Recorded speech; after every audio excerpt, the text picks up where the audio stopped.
everyone, it's Katie from Without a Crystal Ball. Welcome to my channel, TGIF, right? It has been a busy week over here in the world of reality TV, and we have so much to talk about. One of the topics we've been covering has been a new book that's coming out by Leah Messer. Leah Messer has a book coming out on May 5th called Hope, Grace, and Faith.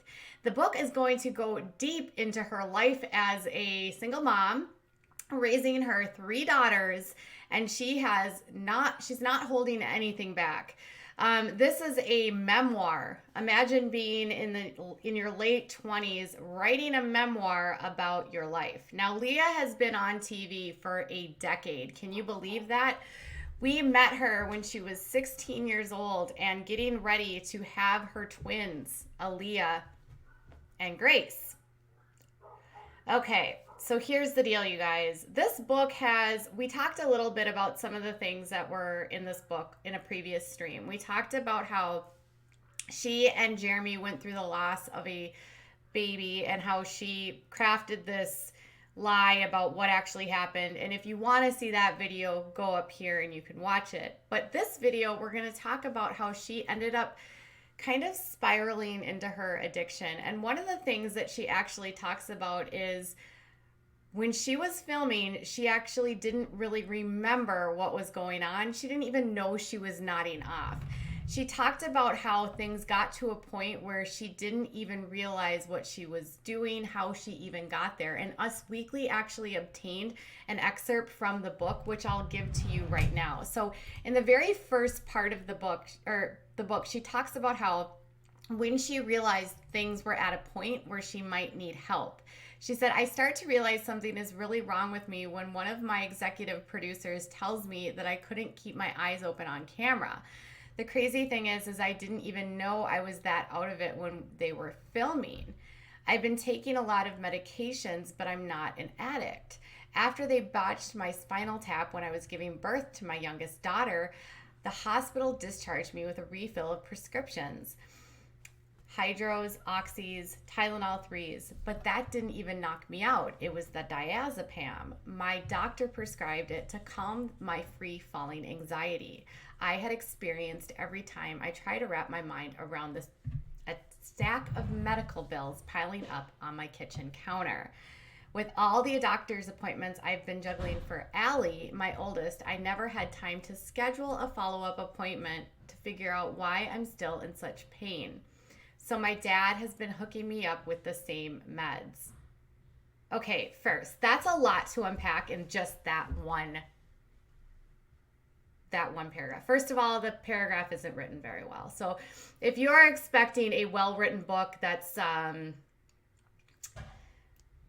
got flowery literature and great descriptions, this is not it. But there's a lot to unpack here. First, she didn't realize she's dozing off on camera.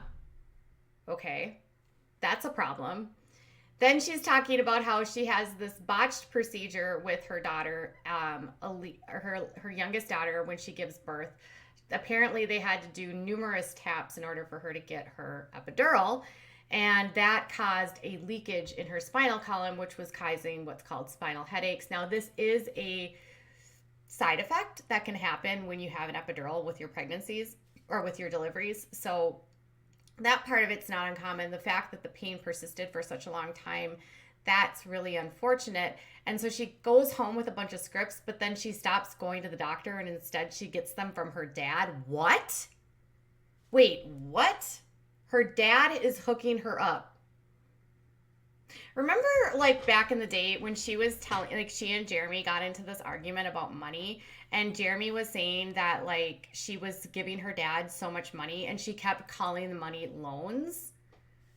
Like, my first impression after hearing that is, like, was the money to her dad not loans, but was she giving her dad money for the pills? Is that where the money was going? Or was she doing that and giving her dad money to get on his feet? And what was the money that was going to get him on his feet going towards? You know what I mean? Like, there are so many questions I have here that I don't feel is adequately addressed. And I don't know that she'll ever answer. But, like, that was my first red flag. It was like, did she really loan him money, or was this a payment? You know what I mean? okay, weird. Now, I can totally understand she's having anxiety. Allie does have a very complex diagnosis, and that is a lot for a very young mother to take on. But at the same time, so she stops going to the doctor for her own needs and then gets them from her dad. Like, that wasn't your first cue that maybe something was wrong, not the fact that you're nodding off.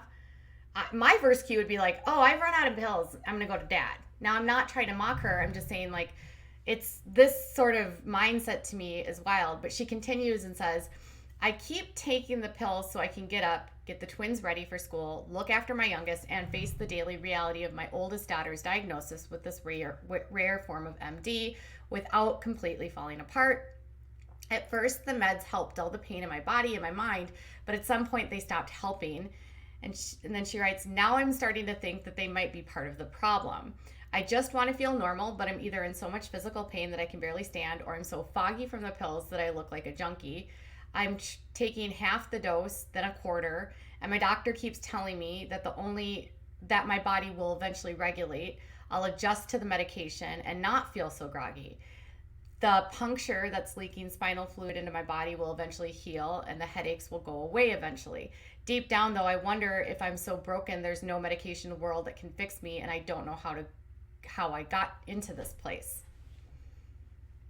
So it sounds like she's in pain, and then she's taking it to... It sounds like not only this wasn't just about pain, but it was also about emotionally numbing herself. I mean, she's 22 years old and she has 3 children. She's got a marriage that she's not super sure about being in. She's dealing with her twins' father, Corey, the demise of that marriage, the co-parenting component of that. And then you have, on top of that, an incredibly large diagnosis for her daughter that is lifelong, that is progressive. I can't imagine that would be easy.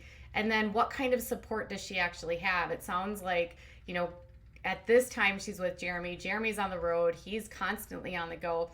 And it sounds like she just didn't take care of herself. She didn't have time for herself. Instead of doing her follow-up appointments, she goes to her dad.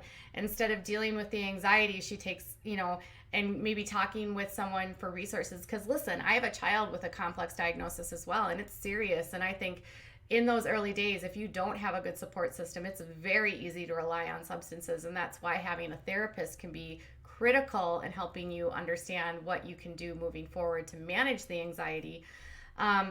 It sounds like she just had everything kind of piling onto her at one time. You almost have to feel for her in a way, that she didn't feel like she had the time to take care of herself. That has to be incredibly overwhelming. She continues by saying, sometimes I look around and I don't even recognize my life. This is the part I find the most interesting, how trapped she feels. And it even to me feels like how trapped she still feels. Sometimes I look around and I don't even recognize my life. I feel like one minute I was a 16-year-old cheerleader with dreams of going to college, and then someone pressed fast forward on my life. Now I'm a 22-year-old single mother of 3, sifting through the wreckage of 2 failed marriages and trying to figure out how I effed up my life so badly. Now, she's not 22. I think she's 28 now. I've made so many mistakes that I've lost count. They keep piling up like pebbles in a jar until there's no room left for the person I used to be or I hoped I could become. I've almost forgotten, or maybe I just don't care anymore, that my life is being recorded for a reality television show and edited for maximum drama. Yikes. Like, I forgot and maybe don't care. The show has been a part of my life for so long, it's hard to remember what it was like before I had a camera following me around or producers dictating which parts of my life make it into onto television and which parts end up on the cutting room floor. Dictate. Producers dictating which parts of your life. Again, it's all scripted and fake. And all drama. So add this camera factor into her life. I can't understand how that wouldn't play a role into creating this massive problem for her. And she continues by saying, I don't really have a choice anyway. She doesn't have a choice. She says, I've agreed to live in this fishbowl between the mortgage on my house, her medical bills, Allie's medical bills, And the money I naively kept lending my dad to help him get up on his feet, I need the income. So she's trapped. She's trapped filming the show. She's trapped doing this job. Even if she doesn't want to film, she can't because she has to pay her bills. Allie has to go to the doctor. She has money she's lent to her father that she no longer has lent. Do you think she lent him money, but also some of that money was going into her habit? And that makes me wonder too. This is what I've said all along about this series. This show comes into these girls' lives when they are very, very vulnerable. They are young. They are not fully developed up here. Their brains are still teenagers. They decide without the forefront of their mind, of their brains being developed, that it would be super cool to put this all on TV. It would be such a neat opportunity to document my life. Not thinking that MTV is likely going towards girls that are probably in situations with families that are not fully stable. In fact, most of the girls come from backgrounds of families that are kind of messy. I think I can only think of a few of them that might have the stability of a normal, like a family where there wasn't a lot of drama going on. Most of the girls that they've moved forward on these shows have very dramatic families. Leah in particular, her mom being her biggest enabler, her dad being an addict, having such like background in her life that there's so many issues with her like life. It's hard to think about like at what time did like these girls become like just a byproduct of all of that. Like they make the decision as children, not realizing that the show is going to keep going on, and then MTV is going to keep dangling more and more money into their lives. And then the further and further they go, they realize, oh my gosh, my whole life is on the TV. What else would I do with myself now? All of their chances for careers outside of reality TV start to dwindle the longer they're on TV, because the more that their lives are put out for the public consumption, how do they go into the private sector and get a job in the real world? Because everyone knows everything about them. How do you even have a private life at that moment in time when your darkest moments are on TV for entertainment and your children's darkest moments are on TV for entertainment? These kids were kids when they were picked to be on this show. Her daughters are 11. She was 16 when she started this show. Think about that. That's how long they've been on TV. These girls have never had a moment of their lives that hasn't been filmed or documented for the world to consume. So what are the repercussions going to be for the kids? Mom says in that, I can't do anything. I need the income. She didn't go to college. She didn't finish college. She's never done anything. She's never had a career outside of Teen Mom. She's never had a stable income outside of this. This book might make her some money, but she's not going to go on to be a successful author that authors numerous books, and her writing would have to improve dramatically. And once the show is over, the shelf life for these girls dwindles. We don't have to look very far to see what happens to people that leave the show. Janelle Evans can't get a job to save her life. She is on, she's resorted to having to be on social media, which is fine, but it's quite a fall from having, a $400,000 plus a year income with Teen Mom. And then you've got Vera, who also has, taken drastic steps into making money, doing work that maybe she might not have done before her fame. And there's just a lot of, they're not as marketable afterwards. And there's not a lot of, they can't keep doing this forever. You can't be a teen mom when your kids are about to be teenagers themselves. And the ratings are dwindling. So I have hopes that this book will help her maybe heal, but I don't know if it's going to bring her the next step. And the show at some point is going to end. And then what is she going to do for income? How is she going to pay for those medical bills? And the fact that she has to be on the show to pay for the medical bills just proves to you that the show doesn't provide her insurance. Now, Corey, I believe, covers the insurance for her daughter now. So I don't know. I think his job provides the insurance. I think that was part of this last custody agreement. So I don't know that there's these bills like they were back then. But MTV does not provide health insurance because they're contractors. So they don't have health insurance, they don't have 401ks. They're 1099 contractors that I hope to God she doesn't have this kind of tax debt that the rest of her castmates have found themselves in. And Amber Portwood has a federal tax lien. Kate and Tyler have federal tax liens. You know, it's only a matter of time before some of these girls, after the show ends, we find them in bankruptcy. So they got on the show young. They got fame and money young. This is sort of like an athlete that gives the world handed to them with no planning. And it's sad now that you're seeing sort of the aftermath. How many of them have become addicted?